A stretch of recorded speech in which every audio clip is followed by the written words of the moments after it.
Hello friends, welcome back to our YouTube channel.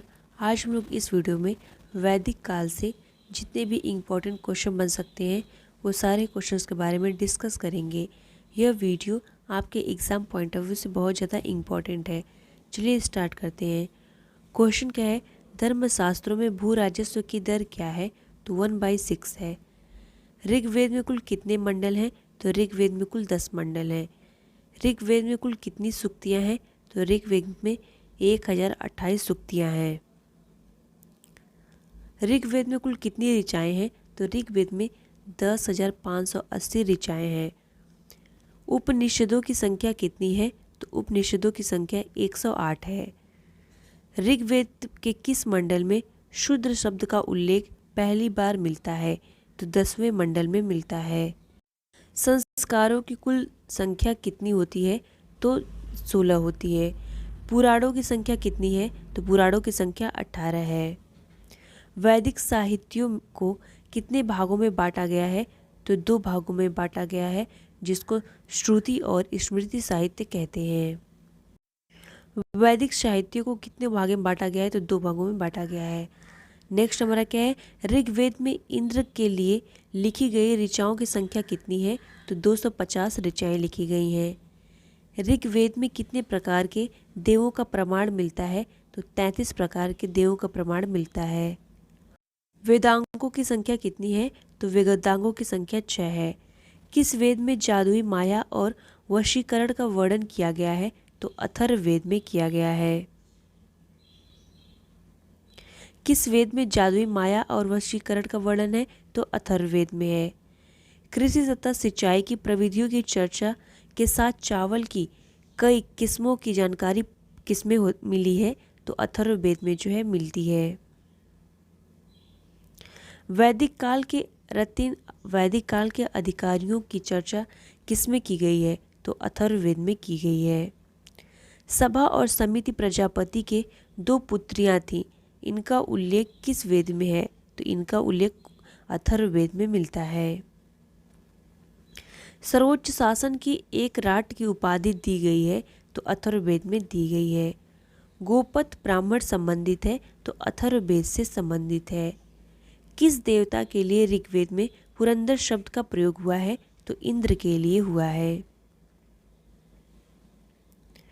Avesta और ऋग्वेद में समानता है। अवेस्ता किस क्षेत्र से संबंधित है? यह ईरान से संबंधित है। ऋग्वेद का संबंध किससे है? तो ईश्वर की महिमा से है। अस्तो मा सदगमय कहाँ से लिया गया है? तो ऋग्वेद से लिया गया है। किस वेद में प्राचीन वैदिक युग की संस्कृति के बारे में जानकारी दी गई है? तो ऋग्वेद में दी गई है। सबसे प्राचीन वेद कौन सा है? तो ऋग्वेद है। किस वैदिक ग्रंथ में वर्ण शब्द का सर्वप्रथम नमोल्लेख मिलता है? तो ऋग्वेद में मिलता है। गायत्री मंत्र देवी सावित्री को संबोधित किस पुस्तक में मिलता है? तो ऋग्वेद में मिलता है। प्राचीनतम विवाह संस्कार का वर्णन करने वाला विवाह सूक्ति किसमें पाया जाता है? तो ऋग्वेद में पाया जाता है। वर्ण व्यवस्था से संबंधित पुरुष सूक्त मूलतः किसमें पाया जाता है? तो ऋग्वेद में पाया जाता है। कौन से 3 वेद संयुक्त रूप से वेद त्रयी कहलाते हैं? तो ऋग्वेद, सामवेद व यजुर्वेद कहलाते हैं। विश्व के प्रथम प्रमाणिक ग्रंथ कौन कौन से हैं? तो ऋग्वेद है, सामवेद है, यजुर्वेद है और अथर्ववेद है। नचिकेता आख्यान का उल्लेख किसमें मिलता है? तो कठोपनिषद में मिलता है।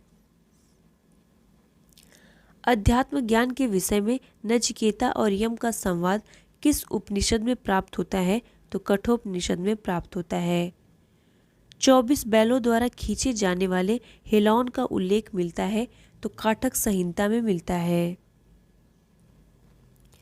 ऋग्वेद में किन नदियों का उल्लेख अफगानिस्तान के साथ आर्यों के संबंध का सूचक है? तो कुबा और क्रुमु नदी का। युद्ध के लिए औसा शब्द प्रयोग किया जाता है, तो गविष्ठ गायों की खोज। ऋग्वेद में अघन्य, जिसको वध योग्य नहीं, शब्द का प्रयोग किसके लिए किया गया था? तो गाय के लिए किया गया था। ऋग्वेद में संपत्ति का प्रमुख रूप क्या है? तो गोधन है।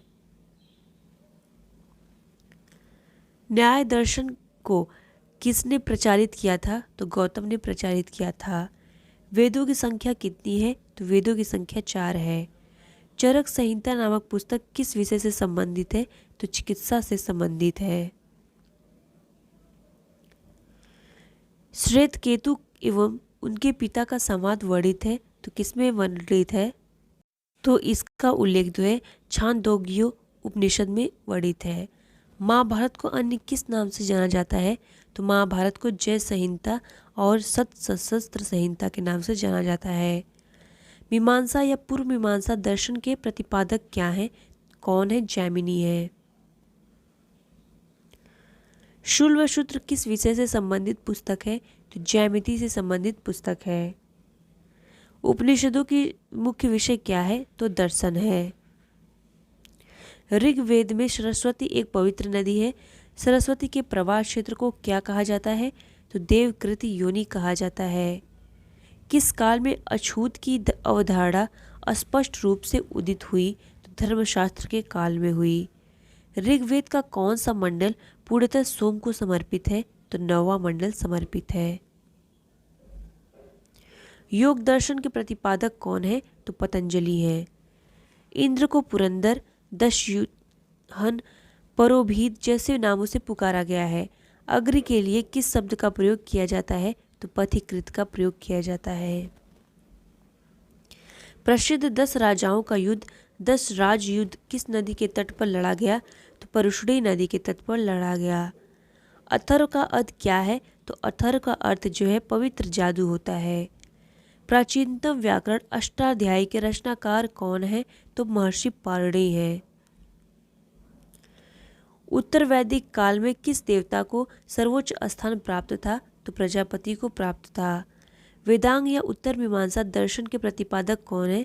तो वादरायण है। उत्तर मीमांसा के प्रवर्तक माने जाते हैं तो वादरायण, जिनको वेद व्यास कहा जाता है, इनको माना जाता है। क्वेश्चन क्या है? सबसे पुराना वेद कौन सा है? तो सबसे पुराना वेद जो है ऋग्वेद है। नेक्स्ट क्वेश्चन हमारा है, किस वैदिक ग्रंथ में वर्ण शब्द का सर्वप्रथम नामोल्लेख मिलता है? तो ऋग्वेद में मिलता है। निम्नलिखित 4 वेदों में से किस एक में जादुई माया और वशीकरण का वर्णन है? तो किसमें वर्णन है? अथर्ववेद में इसका वर्णन है। निम्नलिखित में से कौन सा ब्राह्मण ग्रंथ ऋग्वेद से संबंधित है? तो कौन सा है? ऐतरेय ब्राह्मण जो है ऋग्वेद से संबंधित है। ऋग्वेद का कौन सा मंडल पूर्णतः सोम को समर्पित है? तो ऋग्वेद का 9वां मंडल जो है पूर्णतः सोम को समर्पित है। यज्ञ संबंधी विधि विधानों का पता चलता है तो किसमें पता चलता है? यजुर्वेद से पता चलता है। भारत के किस स्थल की खुदाई से लौह धातु के प्रचलन प्राचीनतम प्रमाण मिले हैं? तो कहाँ की खुदाई से मिले हैं? अतरंजी खेड़ा की खुदाई से मिले हैं। निम्नलिखित में से किस एक वैदिक साहित्य में मोक्ष की चर्चा मिलती है? तो किसमें मिलती है? उपनिषद में मिलती है। निम्नलिखित में से वैदिक साहित्य का सही क्रम कौन सा है? तो कौन सा है? पहले जो हमारा वैदिक संहिताएं थी, फिर उसके बाद ब्राह्मण, फिर आरण्यक, फिर उपनिषद। ऑप्शन नंबर ए राइट हो जाएगा। आरंभिक वैदिक साहित्य में सर्वाधिक वर्णित नदी है तो किस नदी का सबसे ज्यादा वर्णन किया गया है? तो सिंधु नदी का किया गया है। वैदिक नदी अस्किनी की पहचान निम्नांकित नदियों में से किस एक के साथ की जाती है? तो किसके साथ की जाती है? चिनाब के साथ की जाती है। ऋग्वेद में निम्नांकित किस नदी का उल्लेख अफगानिस्तान के साथ आर्यों के संबंध का सूचक है? तो किस नदी का? तो कुंभाकृमु नदी का है। भारतीय संस्कृति के अंतर्गत ऋत का अर्थ है तो ऋत का अर्थ जो होता है प्राकृतिक नियम होता है। निम्नांकित वैदिक देवताओं में कौन उनका पुरोहित माना जाता था? तो कौन माना जाता था? तो बृहस्पति को माना जाता था।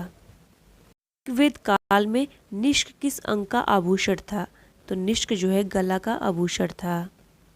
निम्नलिखित में से किसने आर्यों के आदि देश के बारे में लिखा था? तो किसने लिखा था? बाल गंगाधर तिलक जी ने लिखा था। शतपथ ब्राह्मण में उल्लिखित राजा विदेह माधव से संबंधित ऋषि थे, तो कौन से ऋषि संबंधित थे? ऋषि गौतम रहुगढ़ संबंधित थे।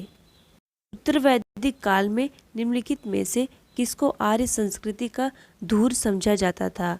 तो किसको समझा जाता था? कुरु पंचाल को समझा जाता था। गोत्र शब्द का प्रयोग सर्वप्रथम हुआ था, तो गोत्र शब्द का सबसे पहले प्रयोग ऋग्वेद में हुआ था। पूर्व वैदिक आर्यों का धर्म प्रमुखतः था, तो पूर्व वैदिक आर्यों का धर्म प्राकृतिक पूजा और यज्ञ था।